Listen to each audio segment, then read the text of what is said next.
Olá, muito bom dia para você. MS Rural está começando o último fim de semana de agosto.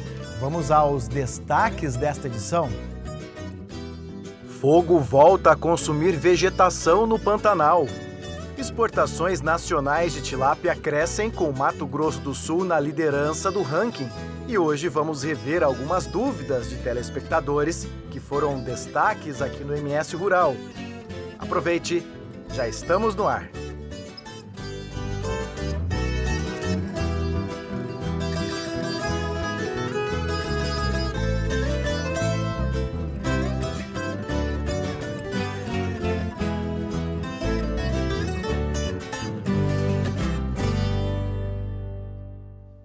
A chuva da semana passada não ajudou a controlar os incêndios no Pantanal. Na região de Corumbá, a vegetação voltou a ser consumida pelas chamas. O trabalho é intenso. Brigadistas do Preve Fogo avançam pela mata para conter os focos de incêndios que voltaram a atingir a região do Nabileque. 11 brigadistas percorreram 150 quilômetros em aproximadamente 5 horas de viagem para chegar até os locais de difícil acesso. O vento forte e a vegetação seca facilitam o avanço das chamas. Pela região até chegou a chover nos últimos dias, mas não foi o suficiente para encharcar o solo. Brigadistas acreditam que o fogo tenha sido provocado para fazer renovação de pastagem. Ao longo dessa semana, imagens de satélite também conseguiram identificar focos de incêndios na reserva indígena Cajuel. Um levantamento feito por pesquisadores da Universidade Federal do Rio de Janeiro identificou que neste ano já foram destruídos 127 mil hectares na reserva, sendo que nesse mesmo período do ano passado foram 80 mil hectares. Segundo o Instituto Nacional de Pesquisas Espaciais, o INPE, o bioma Pantanal apresenta neste ano quase 9 mil focos de incêndios, a maior parte deles em Corumbá, que ultrapassou os 4 mil. Na Serra do Amolar, quando a fumaça não está presente, é possível ver a destruição que o fogo causou. Nós estamos aqui na Baía do Campo, dentro da reserva Eliezer Batista, Serra do Amolar, e assistimos uma cena que há mais de 40 anos não acontecia, né? A Bahia quase que totalmente seca, e certamente o Pantanal estará passando por uma reconfiguração, privilegiando algumas espécies e outras aí talvez extintas pelo fogo. A preocupação aumenta ainda mais para os próximos dias, já que não há previsão de chuva para a região pantaneira. Corumbá, Ladário, Miranda, Aquidauana, Bonito e Bodoquena e já estão com temperaturas elevadas, e a tendência é que para os próximos dias isso fique em valores muito mais elevados, com temperaturas atingindo até 42 graus em Corumbá, com a sensação térmica de 48 graus. Com a forte estiagem e o tempo cada vez mais seco, a temporada de incêndios no Pantanal ainda está longe do fim. Agosto, setembro ainda é um período que inspira ainda cuidados, porque a vegetação ainda está seca, tá? Então o material orgânico ainda tá seco, e os ventos facilitam também muito, e também a ação humana, tá? Que facilita que esse fogo se propague. A atualização da safra de milho para você agora. Relatório do sistema SIGA-MS, divulgado nessa semana por meio do boletim Casa Rural FamaSul, mostra que a colheita do cereal chegou aos 49,2% da área, o correspondente a 932 mil hectares. Nessa mesma época de 2019, os agricultores do estado já haviam colhido o equivalente a 98,2% da área. E a comercialização chegou aos 55%, 7 pontos percentuais a mais em relação que o ano passado. Veja agora os valores de negociação do boi gordo. Aqui em Mato Grosso do Sul, a arroba recebeu ofertas de R$ 218. Em Goiás, R$ 220.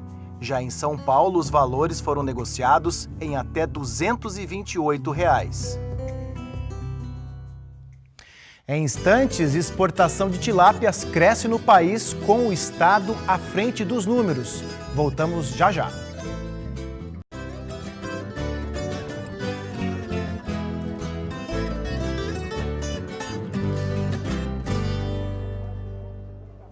Nosso assunto agora é a piscicultura. Em todo o país, os embarques de tilápia cresceram 33% no primeiro semestre deste ano. E mesmo em meio à pandemia do novo coronavírus, Mato Grosso do Sul se manteve como o maior exportador nacional. Veja na reportagem de Cristina Mayumi e Wilson Bisol. Com a pandemia, os produtores de tilápia ficaram apreensivos. Não sabiam se isso afetaria também os frigoríficos de peixes. Estamos aumentando mais ou menos por 25% a nossa produção do ano passado para esse ano. Isso era planejado, mas eu acho que também a gente conseguiu ver que as condições climáticas e as condições que temos na nossa região são muito boas para a produção de tilápia. E estamos planejando de crescer o ano que vem também. Então, estamos ano depois de ano crescendo bastante. Aliás, muito mais do ano 2020 para 2021 do que o ano 2019 para 2020. A gente aumentou mais ou menos 25% do ano passado para esse ano e estamos planejando crescer mais ou menos 100% no ano que vem. Outro fator foi o aumento do preço da ração, por causa da valorização do dólar frente ao real. Mas o Nicolas Landolt, diretor executivo de uma das maiores produtoras de tilápia aqui do estado, que fica em Selvíria, conseguiu compensar. Eu vejo mais do que nunca que o Brasil tem um potencial gigantesco na produção de peixe e mais do que nunca eu acho que o Mato Grosso do Sul também é um estado é o grande estado para ser um dos maiores estados produtores de tilápia. Com esse acesso às águas com abundância, as incentivos do estado para agregar valor à matéria-prima, isso é uma coisa que ajuda bastante as nossas empresas. Nesta outra propriedade, que fica em Aparecida do Taboado, a capacidade é de abater 80 toneladas por dia de tilápia. Por mês, só de filé, são produzidas quase 500 toneladas. Grande parte da produção vai para o mercado internacional. E o peixe ele tem condições de crescer com qualidade, com produtividade. O peixe, a tilápia é um peixe bastante interessante para a nossa piscicultura, né? Ele leva aí uns 8, 9 meses para crescer e a gente vem desenvolvendo aí buscando desenvolver bastante tecnologia, inclusive com os nossos parceiros de ração, de produção também de alevinos, para ter aí um peixe cada vez mais, que dê mais produtividade para nós, né? Mais rendimento, mais carne, enfim. Os Estados Unidos são um dos principais destinos da tilápia brasileira. De abril a junho, foram enviadas mais de 170 toneladas para o mercado norte-americano. O estado se mantém como o maior exportador de tilápias no país no segundo trimestre de 2020, sendo responsável por 84,84% das vendas externas do produto. Um levantamento realizado pela Associação Brasileira da Piscicultura, em parceria com a Embrapa Pesca e Aquicultura, aponta que os embarques totais da proteína cresceram 33% no primeiro semestre deste ano, em relação ao mesmo período de 2019. De acordo com a Secretaria de Meio Ambiente, Desenvolvimento Econômico, Produção e Agricultura Familiar, no acumulado dos 2 primeiros trimestres de 2020, Mato Grosso do Sul exportou 486 toneladas de tilápia, num total de 2,73 milhões de dólares. O Brasil tem uma grande oportunidade de colocar essa proteína animal como uma das principais proteínas. Aí nós temos que ter pago de ração, conversão alimentar. Quer dizer, a lógica é muito parecida com aquilo que já foi feito na suinocultura e na apicultura. E o mercado da tilápia deve crescer ainda mais. Mato Grosso do Sul é o 8º produtor nacional de peixe e o 6º de tilápia. E a gente tem aí nós temos um programa que chama ProPeixe, que é o Programa de Fortalecimento da Cadeia do Peixe, que nós queremos em 5 anos colocar o Mato Grosso do Sul aí entre os 5 maiores produtores de tilápia. Nesse período de pandemia, o MS Rural segue relembrando reportagens de anos anteriores. Agora nós vamos rever a dúvida do seu Marcos Miller, aqui de Campo Grande, que lá em 2018 pediu a nossa ajuda para desvendar um mistério. A pequena plantação dele, de milho, que tinha no fundo de casa, produziu uma espiga um pouco diferente. Olha aí nessas imagens que nós estamos mostrando para você, nasceu uma espécie de flor dentro da espiga, algo que ele nunca tinha visto. Ele achou estranho, pediu a nossa ajuda. O repórter cinematográfico Sérgio Saturnino e eu fomos em busca de resposta com o especialista. Vamos relembrar.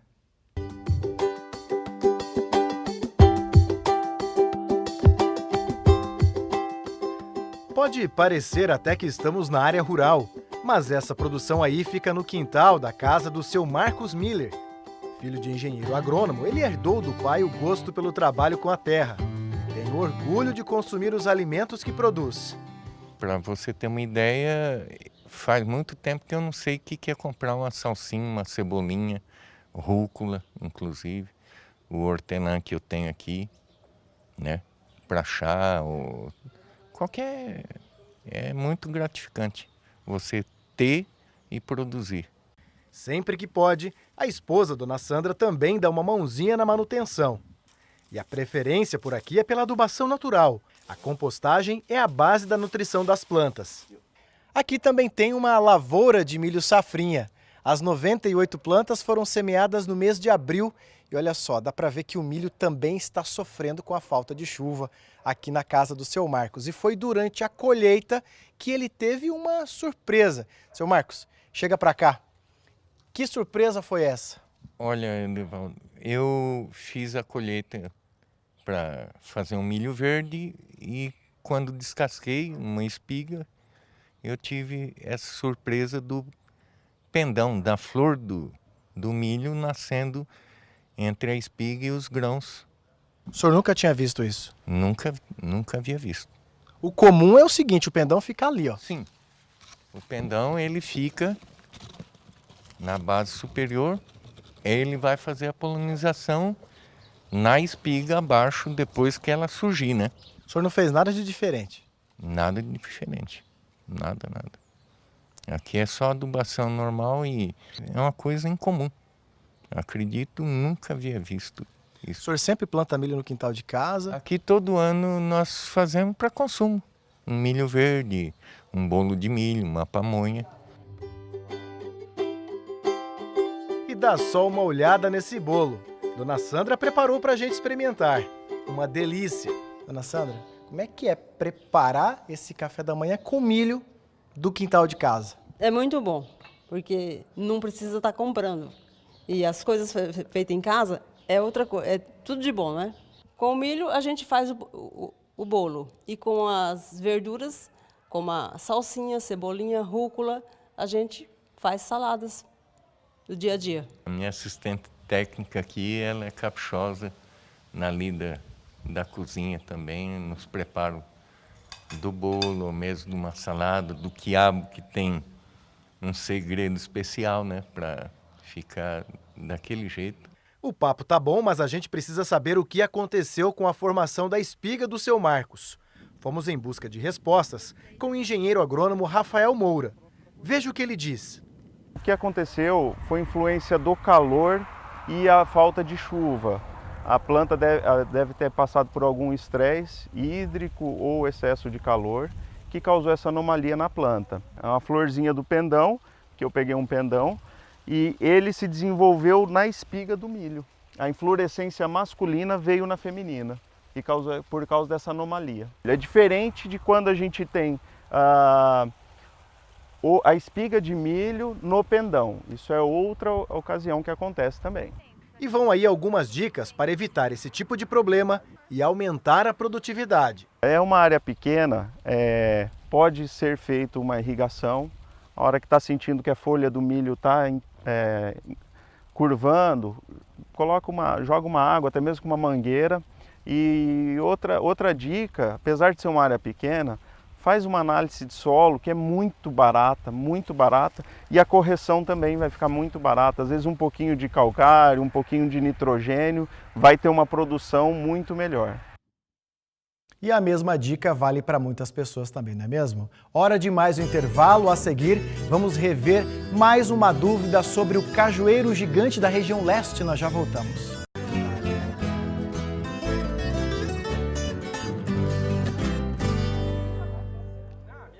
Vamos falar agora da apartação equestre. É uma modalidade de competição em que cavalo e cavaleiro são julgados pela capacidade de se separar e manter um bovino longe do rebanho por um tempo.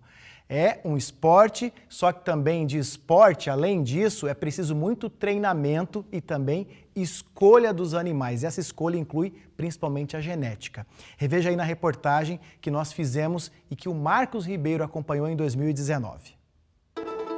vencedor do Campeonato Paulista, sul-mato-grossense e brasileiro do cavalo de apartação. José Roberto foi um dos destaques no último estadual. A competição reuniu alguns dos principais cavaleiros do Brasil. Muita gente boa, premiação boa, animais de excelente qualidade e os melhores proprietários e criadores estão aqui. Na apartação, o entrosamento entre cavalo e cavaleiro é fundamental. A dupla tem 2 minutos e meio para se apresentar. Neste tempo, 3 bovinos devem ser separados do rebanho, um de cada vez. Conquista a melhor nota quem deixa os bezerros afastados do grupo por mais tempo. Os competidores geralmente preferem os cavalos quarto de milha. O animal é rápido no movimento de um lado para o outro e na resposta aos comandos do cavaleiro. Para formar um campeão é preciso tempo e muito investimento. Tanto o macho quanto a fêmea são animais que são provados, né, na pista, tanto quanto na produção. E o produto desse cruzamento, você faz uma criação toda especial. O cavalo selecionado para a apartação geralmente começa a ser treinado aos 2 anos de idade. A primeira prova é na categoria Potro Futuro, quando o animal completa 4 anos. Para se destacar nas pistas, os cavalos precisam de uma dieta super balanceada. A alimentação é definida de acordo com o peso e o tempo de treino. Os cavalos que competem na apartação geralmente são alimentados com alfafa, feno e uma ração que mistura proteínas e vitaminas em quantidades adequadas. O investimento quase sempre gera um bom retorno. A pecuarista conta que os destaques do último campeonato foram negociados por até R$400 mil. A beleza e o bom desempenho nas competições despertam o interesse de novos admiradores do esporte e do quarto de milha. Como sempre tem gente nova entrando na modalidade, tem uma procura por animais mais velhos, que são os mais experientes, os bons para quem está entrando, né? E também quem já está um tempinho competindo, vem atrás dos animais mais novos, que assim, dão um pouquinho mais de emoção, né? Que a gente tem que estar bem ali, bem conectado com o animal. E também são as provas que dão mais prêmio, dão maior premiação. Os cavalos competem em alto nível geralmente até os 8 anos. Alguns seguem na disputa, fora das categorias principais, até os 15. Aqueles que não permanecem no esporte são muito bem aproveitados em outras áreas. Esses animais, eles geralmente vão para a reprodução, porque esse gene tem que ser multiplicado, né? A gente trabalha bastante em cima disso para manter esse gene vivo. E os cavalos que não têm uma aptidão para ir para a reprodução vão continuar trabalhando em fazendas, no campo, ou vão para outras modalidades, como ranch sorting, team penning, working cow horse, laço, por aí vai. Legal, né? Olha, você certamente já deve ter ouvido falar do maior cajueiro do mundo, que fica em Natal com 8.500 metros quadrados. Eu já visitei esse cajueiro e realmente é uma maravilha só. Agora, o que você talvez não saiba é que aqui no estado também tem um cajueiro gigante. Olha aí nas imagens, ele fica em Aparecida do Taboado, na fazenda São João, só que faz algum tempo que a planta parou de dar frutos. Em 2018, a dona Diva pediu ajuda da nossa equipe para saber o que é que estava acontecendo. E a gente vai rever agora essa reportagem.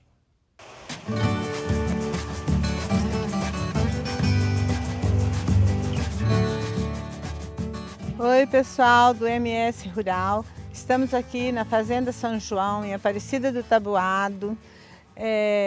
Temos aqui um cajueiro de 65 anos de idade. É um cajueiro que ele cresce pelo chão. As raízes vão se enraizando no chão e ele vai crescendo cada vez mais. Nós já temos aqui 1.800 metros quadrados do cajueiro, que já deu muito caju, chegando a pesar 400 gramas, é um caju vermelho, uma massa maravilhosa para fazer doce, suco. A planta impressiona pelo tamanho, é gigante e virou o xodó da família. É aqui que eles se reúnem, aproveitam a sombra e também os frutos. Mas de um tempo para cá, o cajueiro começou a apresentar alguns problemas. A produção caiu e os frutos já não se desenvolvem como antes. Nasce-se o fruto, a castanha, olha o outro, e vai diminuindo, vai chegando a esse fim, ó, uma castanha sequinha. Então a gente gostaria que vocês, se for possível, fazer um estudo do que está acontecendo com o nosso cajueiro, porque eu quero o fruto para a gente fazer bastante doce e aproveitar bastante do nosso cajueiro. Para responder essa dúvida da dona Diva, a gente procurou o seu João Valente, que é engenheiro agrônomo, doutor em fruticultura, conhecido como professor Valente. A primeira pergunta que eu faço para o senhor, um cajueiro de 65 anos pode continuar produzindo tanto tempo? Pode sim, porque o cajueiro ele tem um processo de reprodução que a gente chama de mergulhia. É um processo de reprodução vegetativa em que a planta toca o seu galho no chão, ele volta a enraizar e forma uma nova planta. Então é perfeitamente possível que essa planta forme uma comunidade com 60 ou 100 ou até mais anos de idade e produzindo normalmente. Sobre a produção que vem diminuindo, é que o cajueiro está contaminado com uma doença muito comum na fruticultura, a antracnose. A doença é causada por um fungo que ele é saprófito, ele sobrevive em material morto, em material já em processo de decomposição, e quando o aumento da umidade relativa com a chegada das chuvas, com temperaturas amenas, ele se reproduz e as gotas da chuva, os respingos da chuva, faz com que esses inóculos atinjam, alcancem as folhas novas e o fungo se reproduz e produz o sintoma. O mais interessante é que essa doença ela se desenvolve não só nos frutos, mas também nas folhas e nos ramos jovens. Para resolver esse problema, a primeira dica é fazer a limpeza da planta, uma boa poda, descartando galhos e folhas doentes, até mesmo aquelas folhas que já estão no chão, que normalmente são usadas como adubo, precisam ser eliminadas. Além disso, vai ser preciso também usar produto químico para acabar de vez com a doença. Existe registrado para o controle de antracnose no cajueiro produtos à base de cobre, oxicloreto de cobre, hidróxido de cobre, qualquer produto cúprico ajuda no controle da antracnose. Mas o mais importante é a limpeza, porque uma planta como essa, já envelhecida, ela tem muito material em decomposição que vai fazendo com que o inóculo vai aumentando e vai a cada vez mais aparecendo mais doença, mais ramos danificados na planta. A combinação dessas medidas vai garantir a saúde do cajueiro e a produção de bons frutos por muito mais tempo. Que bacana, esta edição do MS Rural fica por aqui. Aproveite a semana, até o próximo encontro. Forte abraço, tchau, tchau.